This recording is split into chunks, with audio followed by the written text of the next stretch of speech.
beautiful unused Kenner artwork, and Archive Party 4 information. It's what log?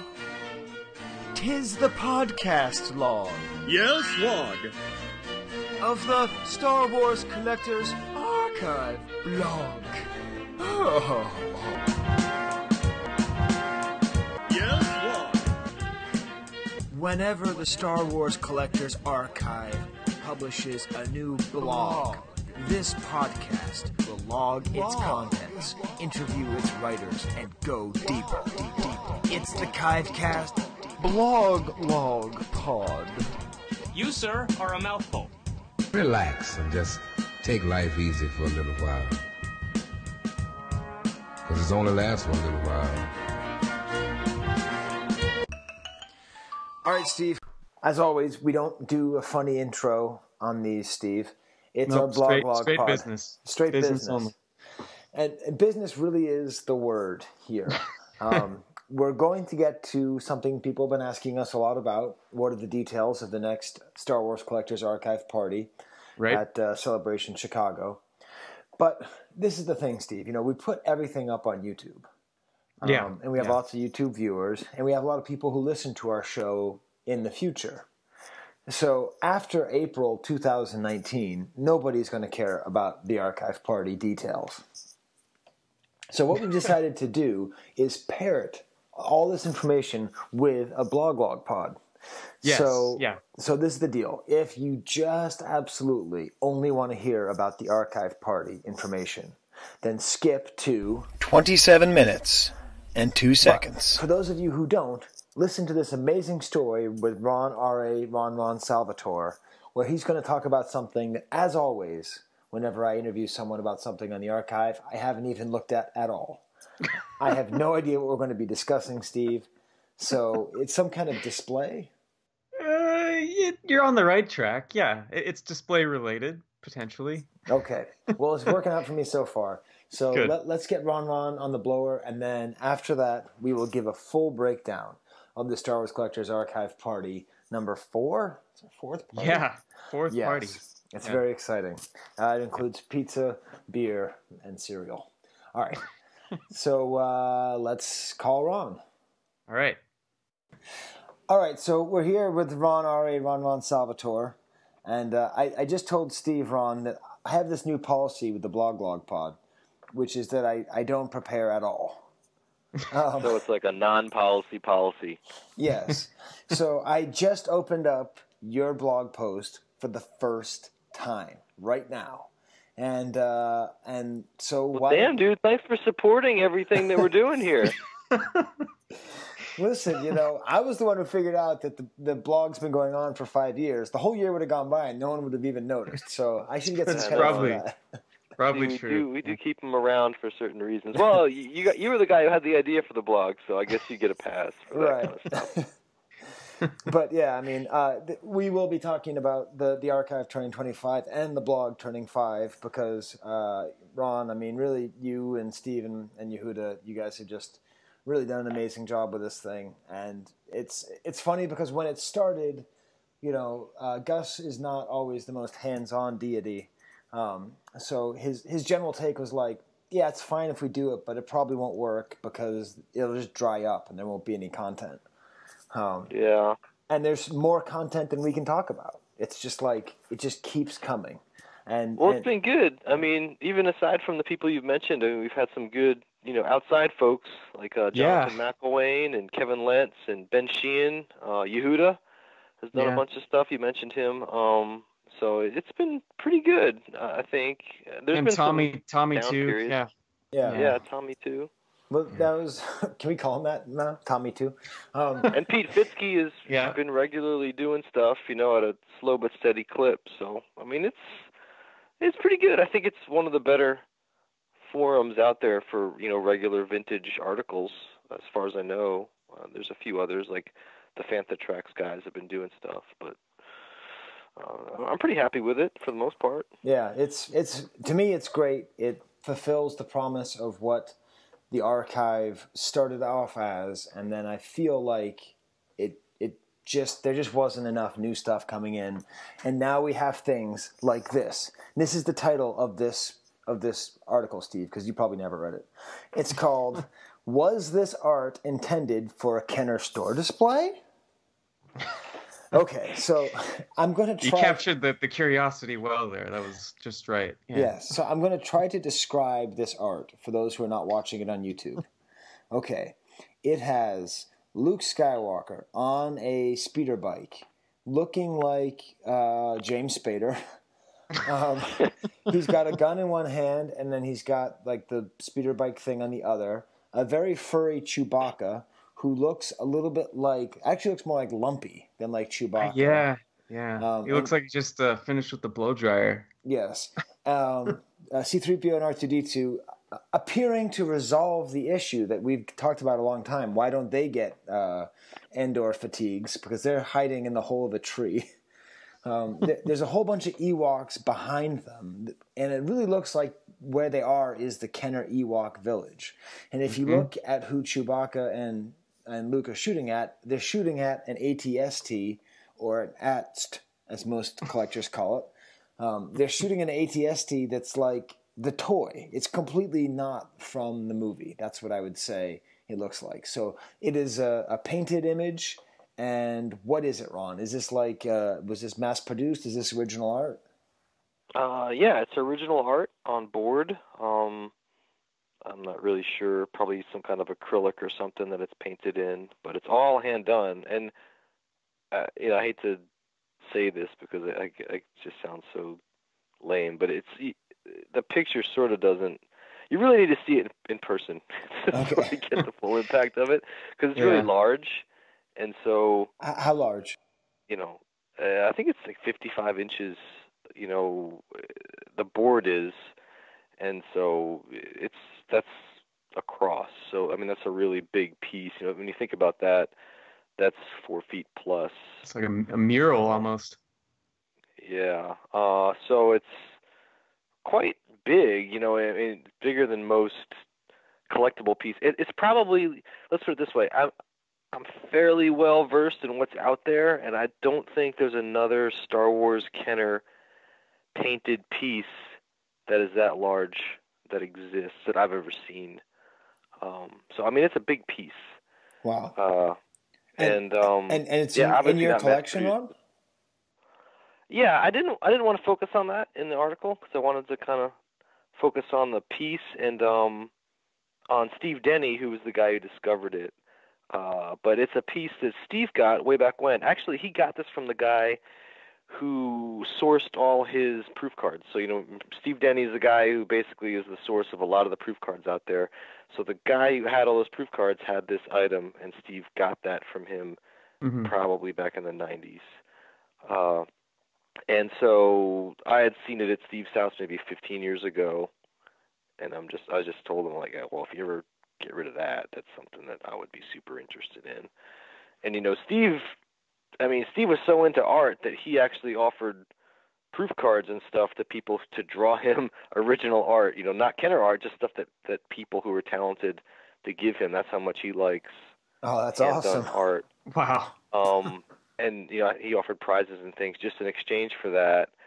And so some of the pieces he's held on to the longest is the original art. And so this was one of his favorite items. So every time I asked about it, he would just be like, I'm not selling that.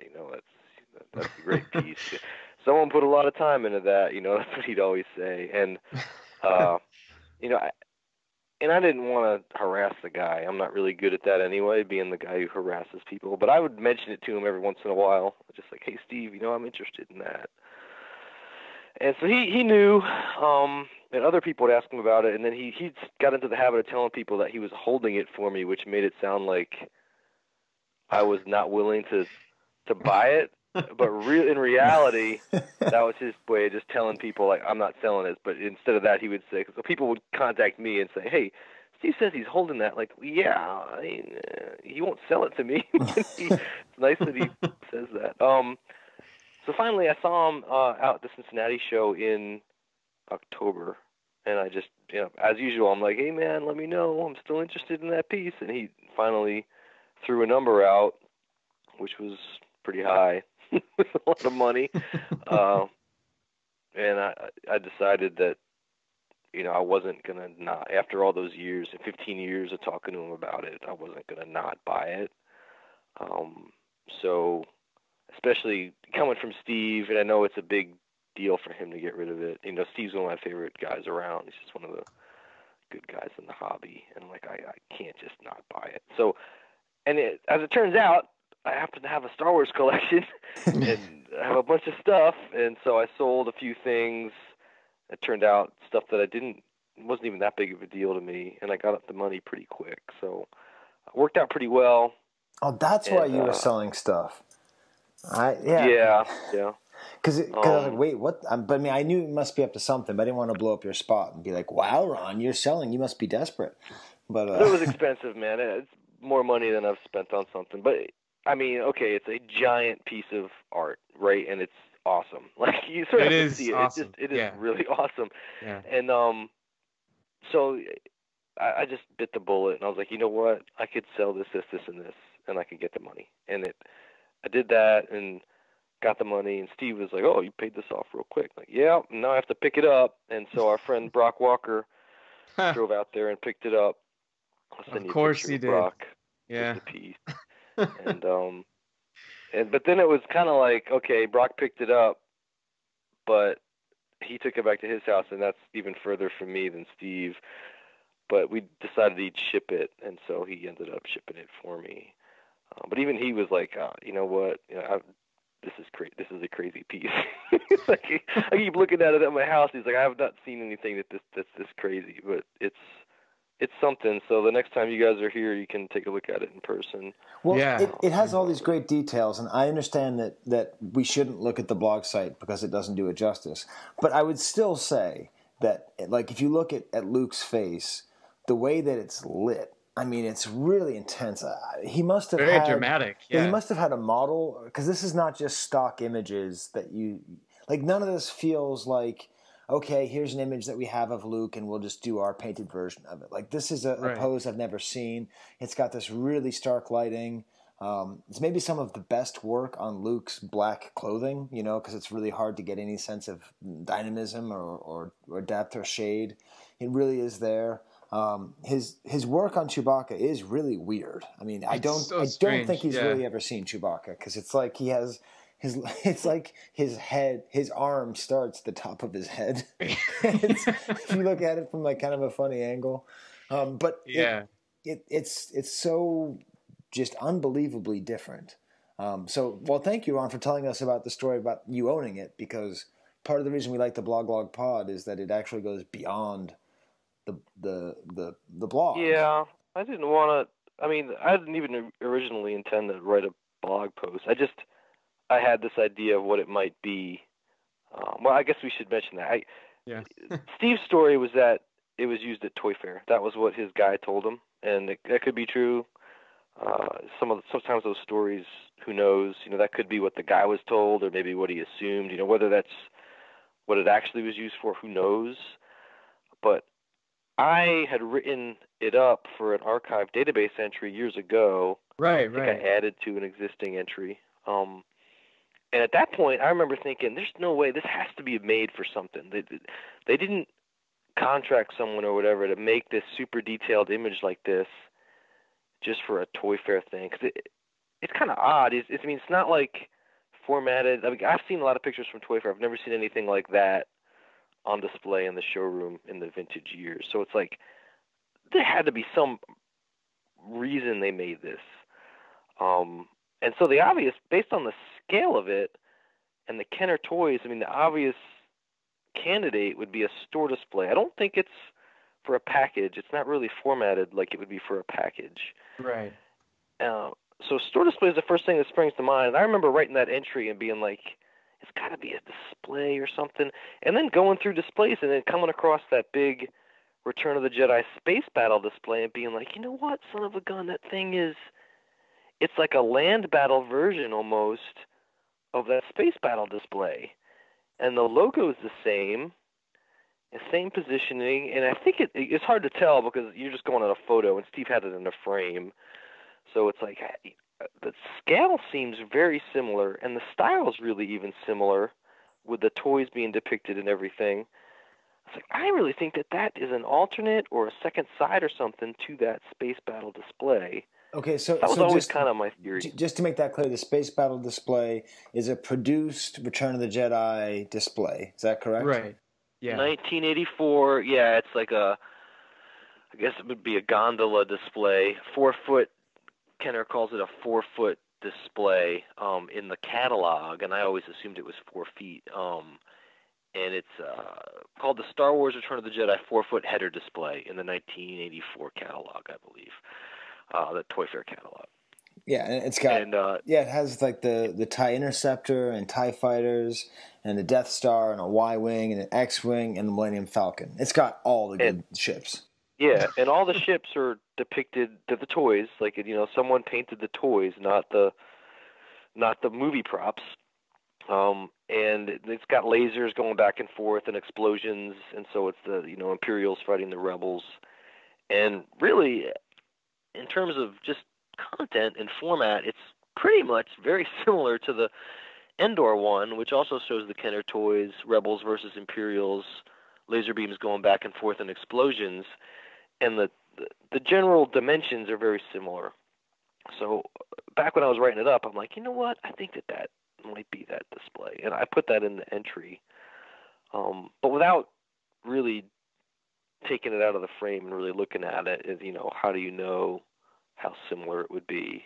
The thing is, like, yeah, it's been on the archive for a long time, but these pictures you've taken, they really show what's actually going on. You can see so much more, and that's what's so awesome to see. I mean, all the weird depictions of like the Rebel Commandos, which are clearly based on the Kenner figures, and then you got the Ewoks are all kind of nondescript, but then you kind of point out there's a weird looking Tebow in there who hadn't been released at the time of these other guys, but it's clearly him, right? He's just a little squatter. That's Tebow, and the Chief Chirpa is pretty. I didn't have a close up of him, but there's a pretty clear Chief Chirpa behind C-3PO. Right. The other Ewoks are a little bit nondescript.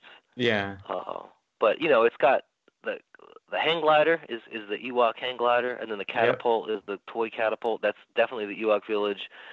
The speeder bike is a speeder bike. The ATST is, you can tell it's the Kenner one. It's even got the decal on the lid. I feel like that pose is almost like straight off of either like a photograph that I've seen before, just off the package of the Empire. But it's like identical almost. Could be. And then Luke is in his black Jedi robes because that's the only figure that had been released at that time. Right. 84, because the Poncho figure didn't come out until 85, right? So. Yeah. And when was the ATST driver released? 84. 84, yeah. So that would make sense that they have a stormtrooper piloting the ATST. Yeah. Right. All the figures. Well, here's the thing: that the Jedi display with the space battle is all 83 toys except for the B-wing and the Interceptor. TIE Interceptor, right? Which are to the 284 products, so it looks forward a little bit. And this is the same. It's all 83 and previous toys except for Tebow, who's the 184 character in there. So it could be they knew that they were going to make that figure, and so that he snuck in there somehow. But it's the timing is similar. Like, I think just based on the products here, it's late 83 into 84. Just based on what's depicted in that Endor scene. And when in the description of the space battle header, they called it a two-sided display. Is it a two-sided display? Yeah, but it's the same image on both sides. Which, I mean, sometimes Kenner did different images. In 1982, I think, or 81 or 82, they did a Empire Strikes Back display that was a land battle on one side and a space battle on the other side, but they were movie images. Yeah. Photographic movie images, or a photo montage or something like that. So they did that, and then also in 84, there was a double-sided action figure header that had two different pictures on it. So one side had Gamorrean Guard and Emperor's Royal Guard, and the other side had the Emperor and Han in trench coats. So they had 83 characters on one side and 84 characters on the other side. So there is precedent for double-sided displays with different images on each side. And that's kind of what I think may have been the intent, was to have a space battle on one side and a land battle on the other side. As you could probably tell from reading the blog post, the measurements are sort of wonky, including even in Kenner's catalog, they call that space battle display a 4-foot header, but it does not measure 4 feet, which I didn't even know until I started get a ruler out. So, I'm going to guess that the original intent was that it was supposed to be 2 sides, 48 by 24, more or less. One side the Endor, one side the space. And then at some point, they changed up the dimensions a little bit. And, you can read the blog post to get into all the different things. The display does not totally match the dimensions of the production. The art does not totally match the dimensions of the produced display. Even if you scaled it down, it's not quite exactly the same. Yeah. But the fact that the catalog lists the wrong dimensions kind of makes me think that there was some adjustments or something going on, and they made it smaller slightly, or maybe at that point they decided, well, we're just going to make it one thing, the same image on both sides. And but I'm not 100% sure, but I think that that's a real possibility that it's related to that display. Also, you can see in the blog post that the explosions are pretty similar. When you look at the explosions, you're like, this is just really, there's probably a lot of ways to draw explosions, but these are painted pretty similarly. Well, I think we could say it's the same artist. I don't think that takes... It looks like the same artist. Yeah, the style is very similar. Very, very. And I even thought that before I had it in person, I was just like, you know what? This just looks like the same person painted both sides of this thing. It would be awesome if the space battle display had some figural stuff in there, because then I think it would really come across. Yeah, you'd really know for sure. But rather than just the implements. But but anyway, that's kind of the gist of the post, and I just kind of wanted to go through my thinking. And I was really sort of bummed that it wasn't like a slam dunk, but at the same time, it's like I still think it's probably related to that display, honestly. Or even if it's not, it's pretty clearly a display. Maybe it was just a rejected rough draft. Could be. And honestly, I'd love to know what it is. I'm a big display collector, so it'd be cool if it's a display, but it sort of doesn't matter anyway. It's a Kenner piece, and even if it was just used at Toy Fair, and I sort of don't think it was, but even if it just was, whatever. It's still an awesome item, so I'm not sure it makes it better or worse, but it would certainly be cool to be able to tie it to something more definitively. And I wouldn't be shocked at all if at some point somebody comes up with some weird piece of paperwork and shows a picture of it, and you're like, oh, there it is, and kind of ends that debate. Also, I'd be interested if someone turns up a Toy Fair photo that shows it hanging in the New York showroom in, probably it would be February of '84. But we've seen a lot of those photos from the '84 Toy Fair, and there's nothing like that in there. So I guess it could have been hanging somewhere where they didn't take photos, or we haven't seen photos of yet, but who knows? Well, it's really awesome. And also, Ron, we often talk about our love of the Northern Renaissance together.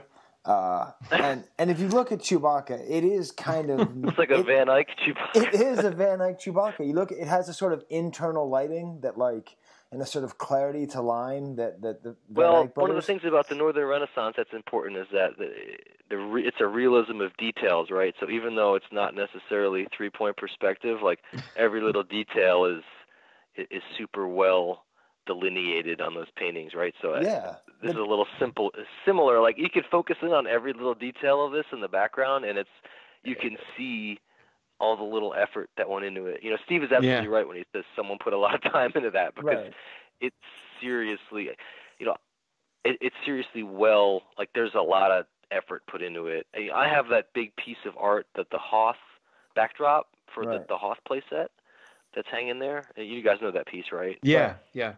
and that's an awesome piece. I love it. It's actually probably the second biggest piece of Kenner art out there. But when you look at that, that's pretty rough. You know, that artist did not go over and above to finish everything off. But whoever did this, every little line is exact. I mean, exacting little details on there. The trees, like if you really look closely, it had those. I mean, it's insane how much detail is in this thing. Yeah, the more I look at this, Ron, the more I like this idea of it being an anonymous Northern Renaissance master, because it really, like, it is jarring. Like the perspective and the respective sizes don't quite work all together. When you look at it, it's a little bit wonky the way everything fits together. But when you take, I mean, like even just the stormtrooper in the bottom right corner, the amazing, right. Like you've never seen a stormtrooper drawn like this before, painted like this before, and it doesn't all entirely work. But this thing's great, Ron. Yeah, I mean, it's got, each piece is awesome, but you're right that as a whole composition, it's not realistic. But like, just look at that Scout Walker. I mean, that guy or gal or whoever painted it exactly reproduced that toy in that paint, and it's like, man, look at just not a hair out of place on that thing. So. That's really, honestly, you know, I got to thank my buddy Steve and just appreciate that finally I ended up with it. And he seemed to be pretty happy that I ended up with it, and I was happy that I got it from him. It kind of puts a nice cap on that whole story of my talking to him about that for years. And it's really, I have some nice things, but it's really got to be one of the nicest things I have. So. Thanks, Ron. Yeah. Good to hear from you. Take it easy. The archive, we're gonna celebrate. Ooh yeah, fourth time, don't stop the eating. The archive, we're gonna celebrate. Chicago pizza, lots of beer, C3PO cereal. If you raise more money for pets, I won't play this again. All right, Steve, let's talk about the party, baby. We got business to attend to here. Yeah. All right, so this is the deal. The Star Wars Collectors Archive Party number 4, also known as the Archive Party. This one, of course, is known as the Underground Rave. Yes. Is that what I call it? Underground Star Wars Rave? What did I call it? Yeah, I think that's exactly what you called it. Yes. So the Underground Rave is going to be on Thursday, April 11th, 2019, from 7 to 11 p.m. And I guarantee you will not want to leave at 11 p.m. It'll be 11 p.m. and you will be begging to be one of the people who helps to clean up the floor and take all of the rancid whipped cream off of the walls. Oh, no. No. When those animals tried to throw whipped cream in my face. I'm looking at you, Bickmore, and Renzi and many other people. 4 hours is not enough. That's as much as we could get. And I know everybody. You want to be at the convention as long as possible. You want to get there at 7. You want to leave there at 11. It's at a place called Row 24 in Chicago. Yes. Or as Steve calls it, Chi-Town. I don't call it that. I think that's kind of cheesy. But if you want to make Steve happy when you see him, just say, welcome to Chi-Town. Please, don't do that. Yes. Don't do that. And it's a 10-minute walk from McCormick Place. Yeah. Steve, did you know that the McCormicks actually retired to Santa Barbara? I did not. No. Yeah, there's like this huge garden with like these ancient palm trees and stuff in Santa Barbara that you can go visit. I know that. Wow, it's the same McCormick, huh? Yeah, it's the same McCormicks. So, it's all spices, and they just go throughout the Middle East and Asia and just rape and pillage and take and steal and then go back to Chicago, make a bunch of money, and then retire to Santa Barbara. Okay. It's a 10-minute walk from the McCormick Place. 100% of the money that we raise is going to go to the West Suburban Humane Society, which you can look it up. Just look up West Suburban Humane Society, Illinois. You'll find it. They do amazing work. We are always helping to spay and neuter and care for pets. Steve has a rescue dog. I have a rescue dog. It's what's great about these guys too is they came from a personal recommendation from another collector who happens to live in Illinois, Kathy Kendrick. Yes, she's adopted from them before, and she was the one that kind of led us to them. So thanks, Kathy, for that. And we're all really excited to be to help them out. And listen, so at the first archive party, we raised $2,000 for manatees. Okay, you have no idea how much work it was to do the first archive party. Steve does, because Steve basically did the second and third one. How much did we raise for the Best Friends Society for the second one, Steve?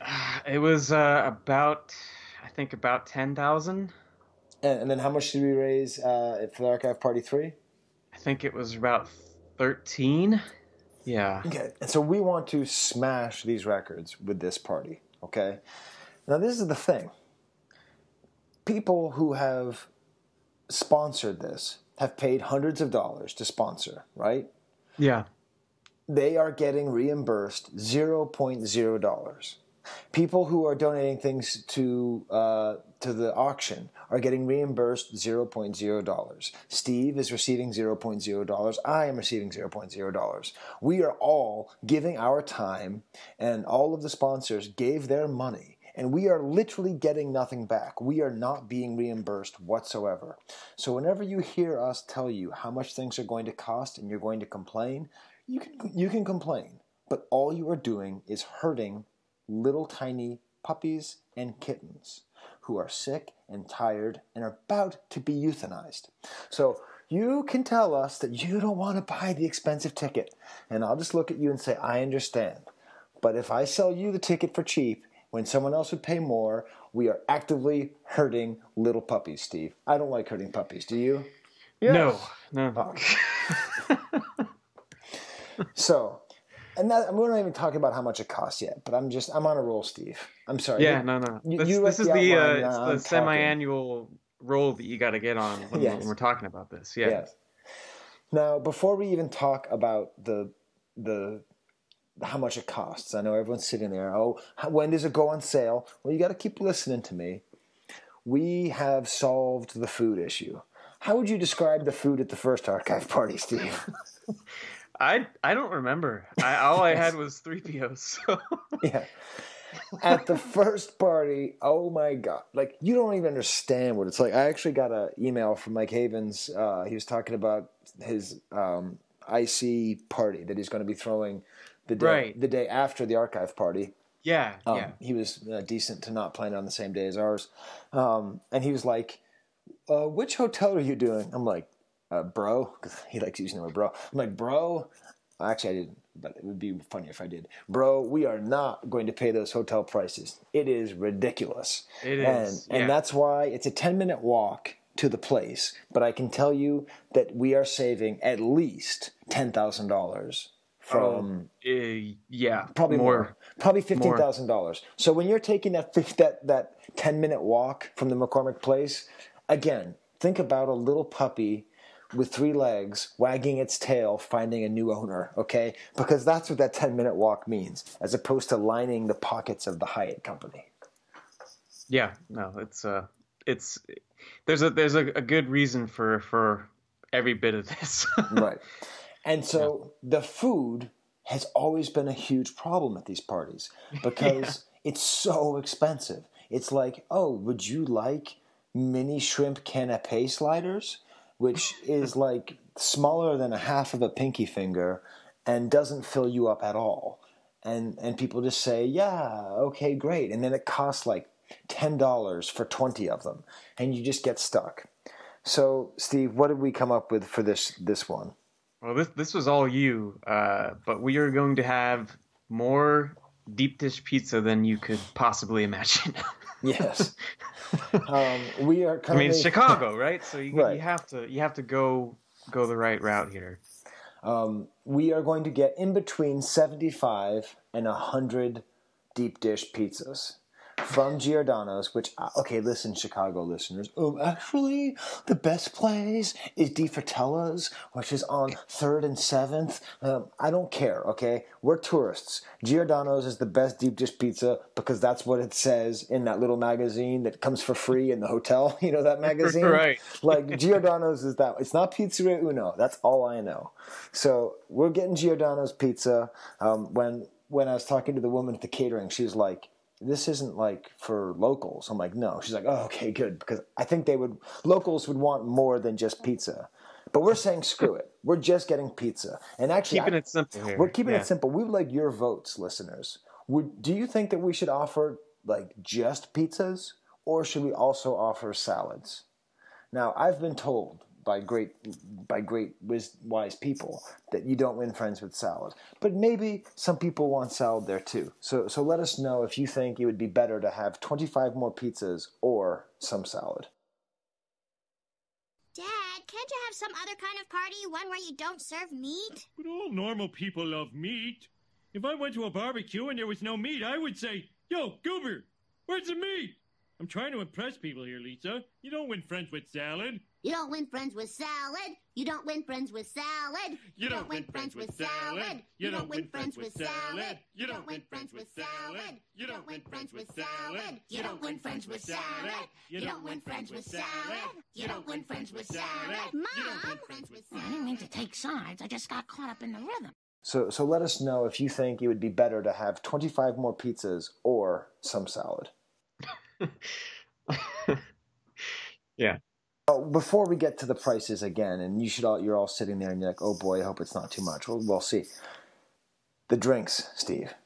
Once you have another a ticket, big change. Once you have a ticket, how much is it going to cost for your first beer? $0. Okay, what if you drink that one fast and you get a second one? Same. Okay, what if you sit there at 7 o'clock and you just pound beer after beer after beer after beer after beer after beer? Well, you probably wouldn't be spending any money. You might be hurting in other ways. Right. Okay, but what if you like just like a little red wine? How much is that? That's also nada. And white wine? Mm-hmm. Nothing. So beer and wine as much as you want. Now listen, if you're some kind of high roller, okay, and you absolutely positively have to have a highball or a martini or a Manhattan, you're going to have to pay $10 at least, okay? But don't do that. Don't be a dick. Spend that money on a charity item, okay? Because we're going to have lots of auctions there. We're going to have games, and you can buy tickets and stuff. So just drink beer and wine, right, Steve? Yeah, that's usually my motto. So I'm gonna stick with that with this too. Yes. Yeah. I've been talking a lot, Steve. Where do you want to take it next?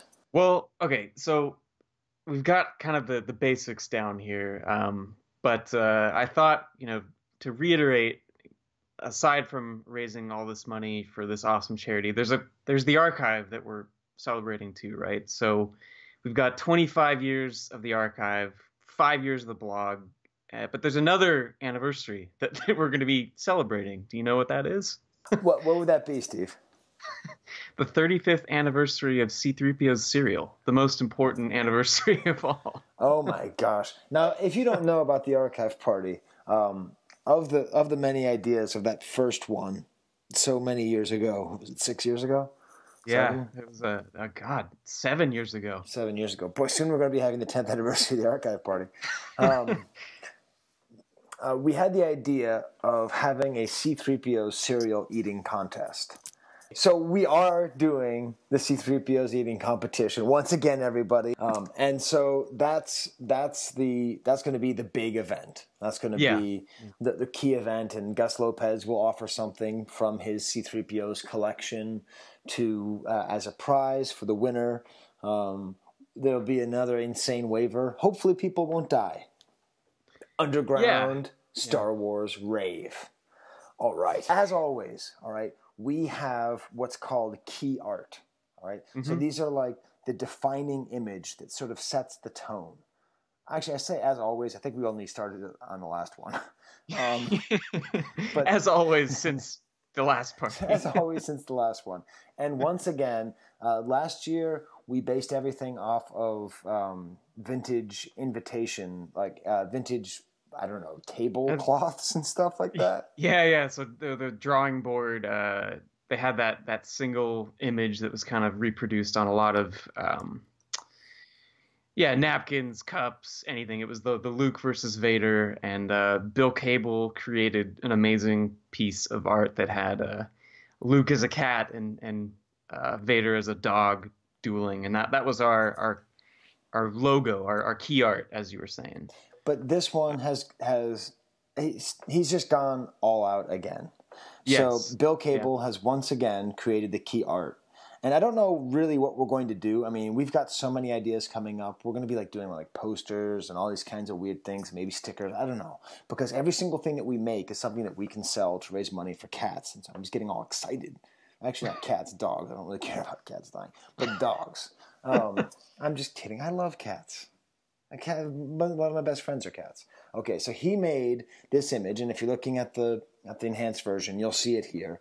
And it's based on the C-3PO's box. Right. And the amount of revisions I made him do. Anyways. And it says the SWCA's Archive Party 4. And it's got this image of the character that he created, C3 Feral.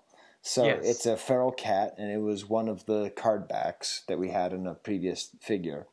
And he's holding a bowl of cat food as opposed to cereals. Right. And it has in the Starburst Underground Star Wars Rave, which makes me happy that we're still sticking with that name. Yeah, no, that was one that just stuck, and it's a good thing. Yeah. So that's the key art, and so we're going to be using that. So this kind of blue and red and white. You know what? Actually, let's put this out there. If you want to make swag that's tied into the archive party, which people do, there you go. There's something you might want to look at and think, all right, this is the sort of theme of what we're doing. Yeah. I mean, last time we had some folks create bottle caps using Bill's art and some other things. So yeah, it's a great starting point for all sorts of knickknacks. Right. And then let's get into some of the other art. Okay. So each of the things that we're going to be describing now are going to be not giveaways as much as they are premiums for tickets. Okay. Right. So from the very beginning, we had this idea of creating fake cardbacks, which look like proofs, and we make them pretty high quality. We have our artists, usually either John Peck or Jared Clark or Lo Bart, and they make these parody covers. Now, the first ones were all about manatees, and I'm still partial to those. There's a very soft spot in my heart for all the manatee art. Yes. Man. It's. But now we are all on cats and dogs. So we're now going to unveil those to the world right now. The first one, designed by John Peck, is the Husky Raider. and this is a beautiful image of a Tusken Raider with a husky face, which is quite funny, mixing together a snow dog and a desert person. Yeah, well, it's you never thought that a Tusken Raider could be so happy, but this Husky Raider, he looks he's having a good day. Yes. What's the next one, Steve? So for Empire, we have Danegar, which this one I think was also John Peck. Yes. And so this is everyone's favorite toilet paper head bounty hunter, but with a Great Dane's face, and his expression is remarkably a lot like the actual human Dengar. Right. And just to be clear, the way we do this is we do Star Wars, Empire, Return of the Jedi, Power of the Force each time. So we're really running out of characters, and we're especially running out of dog and cat puns. You'd think we are, but I've been keeping a long running list of everyone that's ever been. But yeah, no, it's always remarkable that we pull something out of this. And what's the next one, Steve? All right, so this one, this is a character. The next two are going to be characters that have been referenced in Archive Party lore before, but not in this fashion. Which I love. Yeah. So this is the Jedi cardback, and it's I know how I would pronounce it. And I know how you would pronounce it. Yes. I would pronounce it 9 lives, but how would you pronounce it, Skye? 9 lives. Yeah. So this is by Jared Clark, and it is a nice puppy faced cat. As 9 Numb, and it's beautiful. Yes. And making another triumphant return is the Emperor. And so that's the Power of the Force figure. We can't have it always be one of those 17. This is a hairless cat as the Emperor, and Jared Clark really outdid himself. Oh man, this thing is just, it's perfect. And what we always do as well is we make a coin, and this is another one of these things that we offer for different levels of sales. And so for this is going to be the coin. It's being designed right now. We have a team of designers working on it. And by that, I mean one of the designers is not responding to emails, and so Lobart might end up doing it. We're going to see. If you are that designer, maybe you want to respond to an email.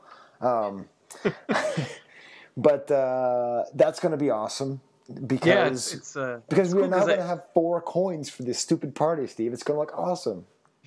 Yeah, and another thing I just kind of hadn't thought about until today is that back when we did the first one, the Power of the Force character and the coin matched, and we hadn't done that for the last 2. And now, again, you're going to have your Power of the Force card back and coin as a set, which is pretty great. Yes, it's going to be absolutely awesome. Yeah. And then something that was started by Micro Rob Amantia with Celebration 2 was the idea of adding a super duper premium, a ridiculous premium. How does this exist? What's going on here? How much creative talent and dispensable income do you people have kind of gift? So that's been a sculpture. So first it was the Digby Wing pilot, which is great and amazingly specific to us. Yeah. We've moved away from the amazingly specific to us. As much as I would love a sculpture of my dog Bo as Boba Fett, I understand that not 50 people are going to want that. We made Mount Rushmore with Kenner figures. And then this time, Steve, I am so unbelievably excited. This thing is crazy. Now, I had emailed or messaged you earlier. I've been spitballing about naming this thing with Jason, because I don't know, I always have fun coming up with really goofy names for our puns and characters. And this one, it was initially, the working title for this creature was Jabba the Cat with 2 T's. And we may stick with that, I don't know. But I also came up with a weirder, I don't know if it's a Steve-ish weirder title. But what do you think of the other name I had come up with? Chizu or something? I wasn't exactly sure how to pronounce it either, but let's just say what this thing is, I guess, and then we can decide whether or not that was the right name. Yeah, but this thing is Jabba the Cat. So if you can imagine what a really fat cat would look like as Jabba the Hutt, that's what this is, with a little bit of a Cheshire Cat smile going on there too. It's this amazing mashup, and the thing is, okay, I don't know how we did it. The other 2 times we had an original Kenner sculptor work on this, and now we have an actual sculptor who is currently working, is a full-time sculptor for Hasbro and Gentle Giant, and he just does amazing work. He's a part of the Empire Club. His name is Paul Harding. I've met him, several times. He's a really cool dude. His kid's like this really good musician. It's like, whoa, what the hell? And he does that Future Cyborg show with Joe O'Neill. So he's one of those guys as well, someone else that we like. And I mean, he's done, like the Batman black and white sculptures. He designed a lot of DC stuff, right? If you've ever seen a sculpture of the Joker, he probably did it. He also did like that awesome Rancor from The Force Unleashed with all the weird colors. It's really cool because I know that Lobart actually bought that just because he liked it, like not even as a collector. And I mean, if you just look up Paul Harding and look at all the amazing things he's doing. I mean, he's a great sculptor. He's a great toy sculptor, and he's working on this, and he made this, and it is too good for us, Steve, but we'll just go with it. We'll just go with it. It's a beautiful thing. It's going to be about this size. It's going to be about as tall as a Boba Fett figure or as a 3 3/4 inch figure. Right. So it won't be quite the same. It won't be. It is Kenner not, Jabba size, but it's sculpture size, not action figure size. Right, exactly. Which, if you think, okay, that's not that cool, don't worry about it. These things are going to sell out in like 38 seconds. So you can complain about it all you want if you don't like that, because I'll buy 50 of them myself. Good God, they're awesome. So, and on that note, there are only going to be 21 of these available as tickets. So it's not many. So okay, so now, Steve, we finally get to talk about when these things go on sale. Yes, right. So, as always, we break up our tickets into 4 different categories. Actually, 5 different categories. Now 5, yeah. I keep saying as always, and things are different.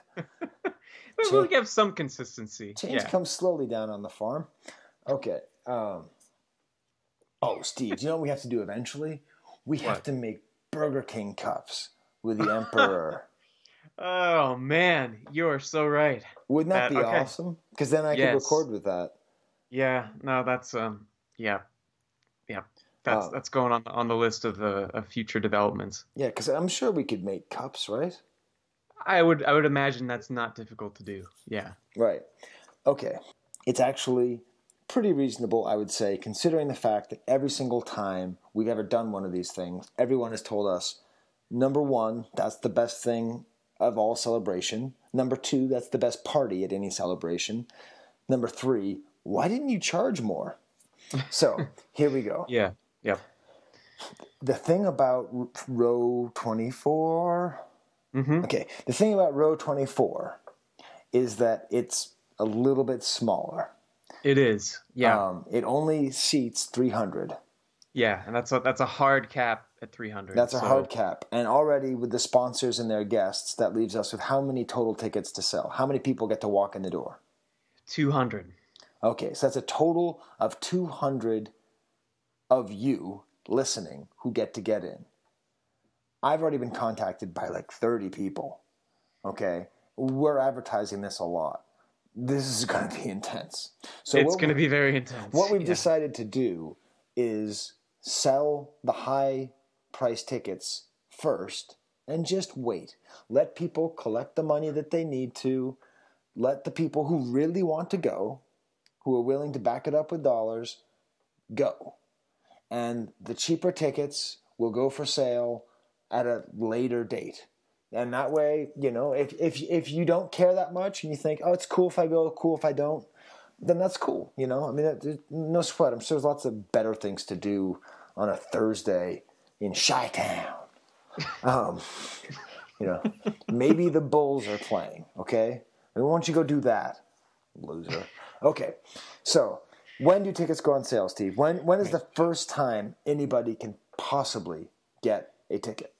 All right, so the sale date and time is Saturday, January 19th at 11:38 a.m. Pacific Standard Time. Okay, that is 2:38 p.m. Eastern Standard Time.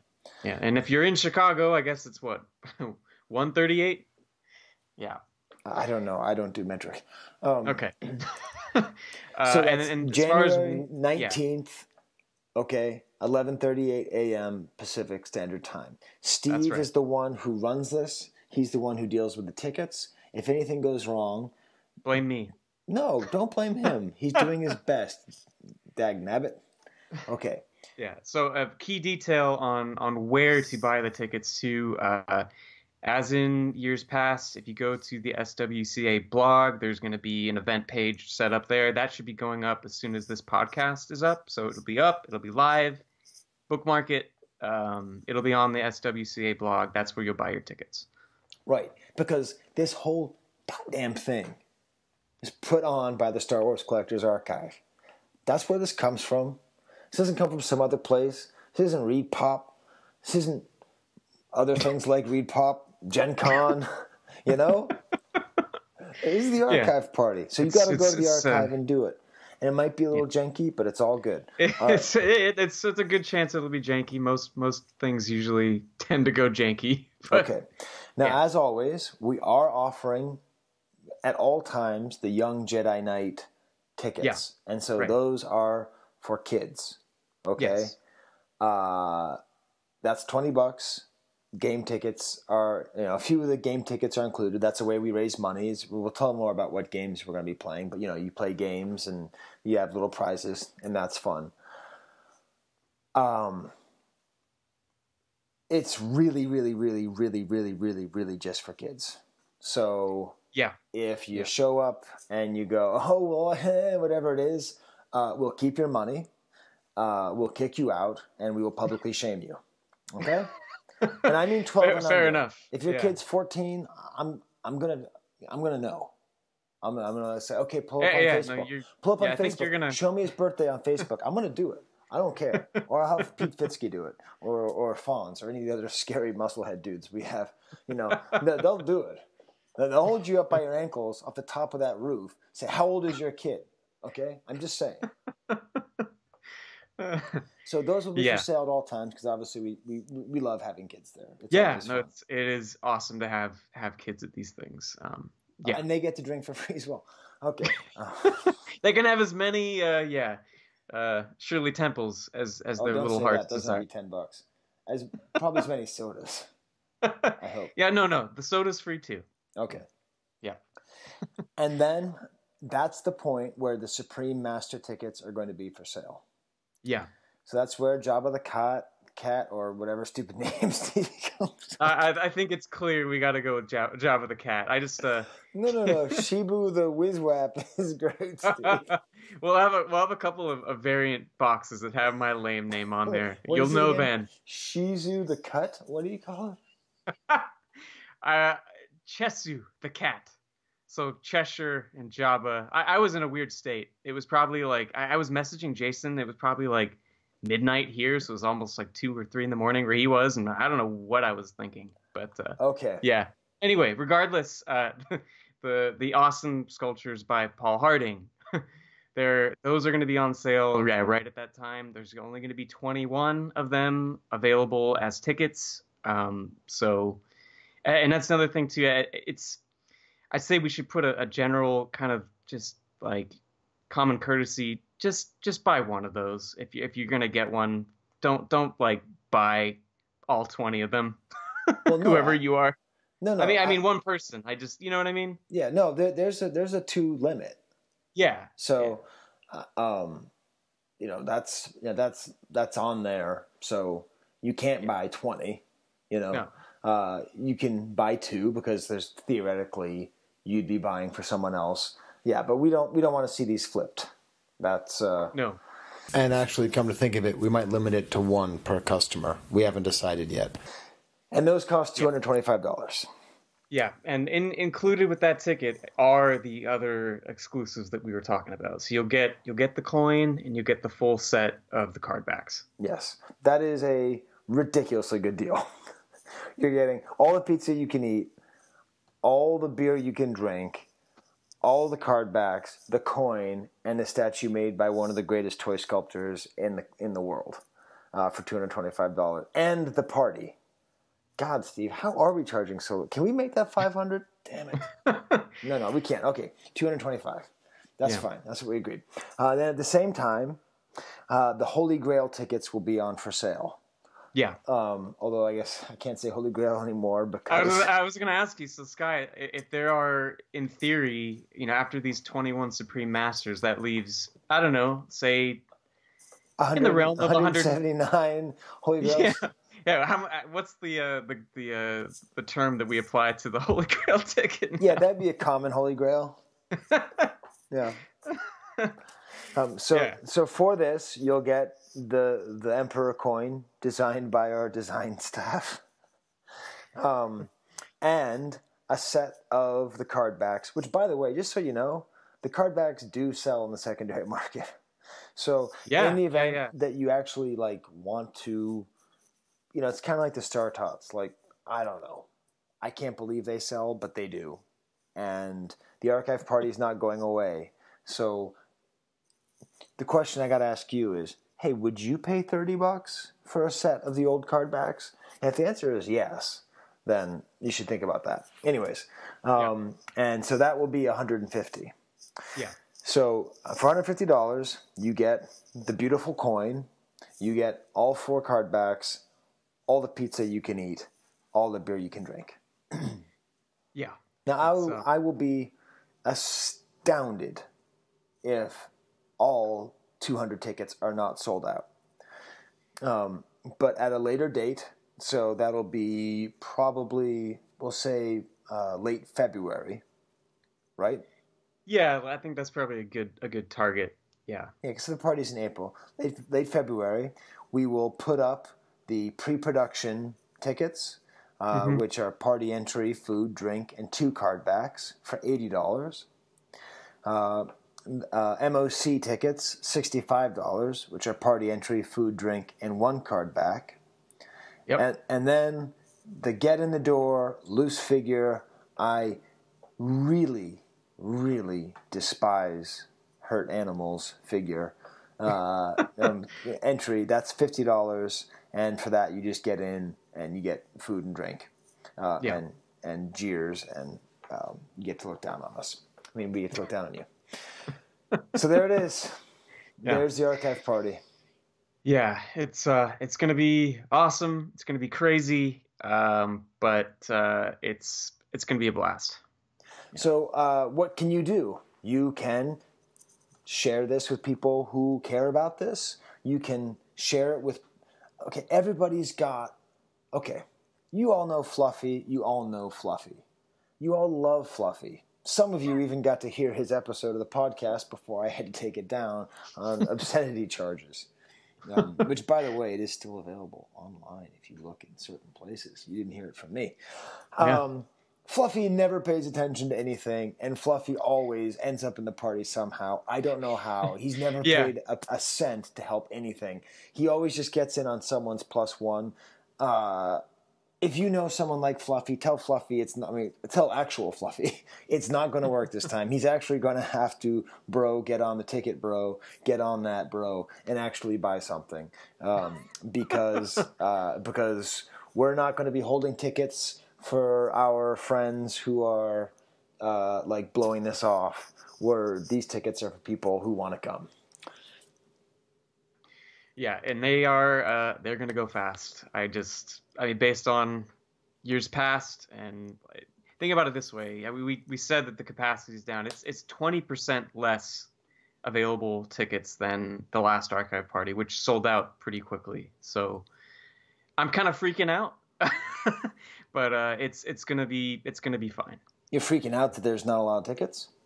Yeah, no, just it's a crazy game trying to manage the ticket sales, and I think it's gonna be a fun Saturday for me. I enjoy it, but also, it's if you have any questions, you can email.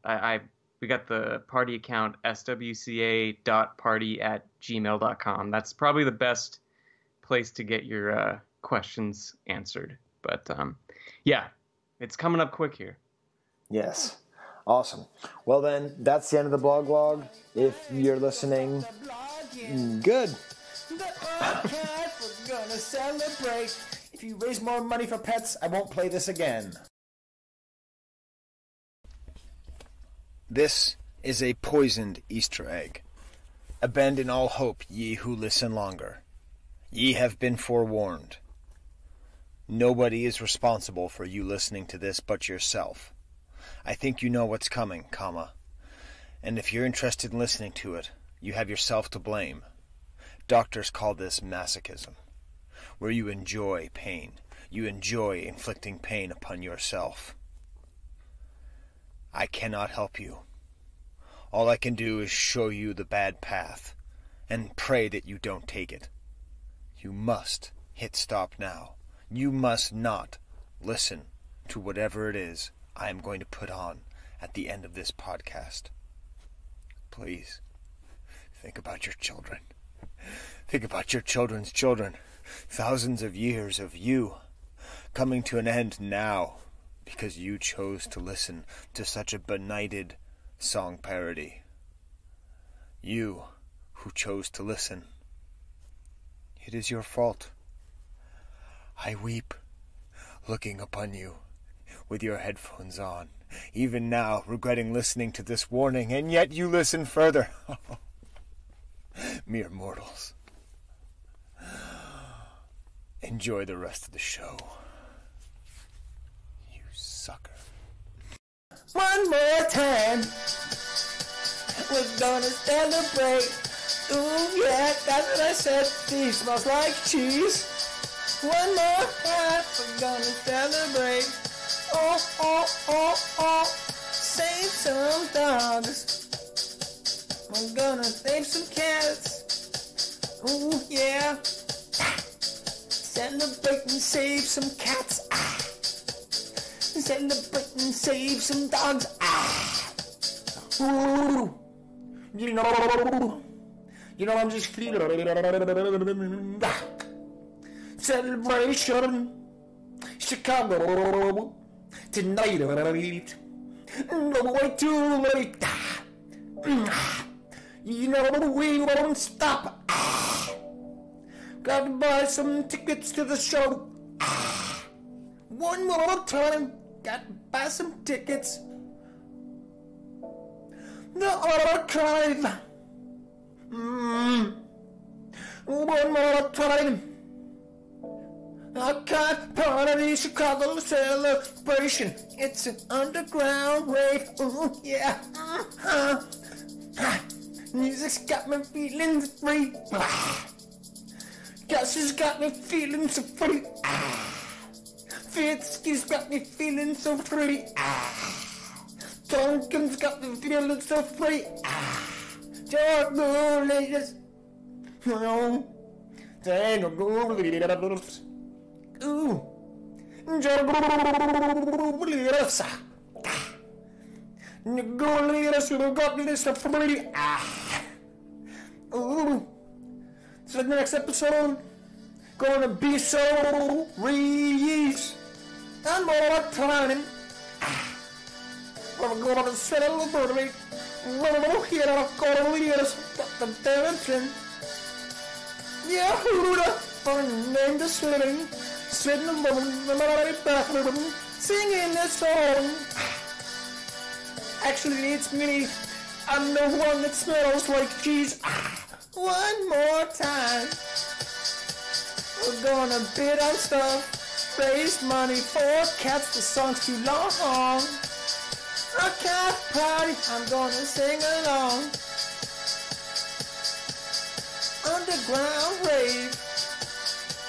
Fuck that guy, Big Kev.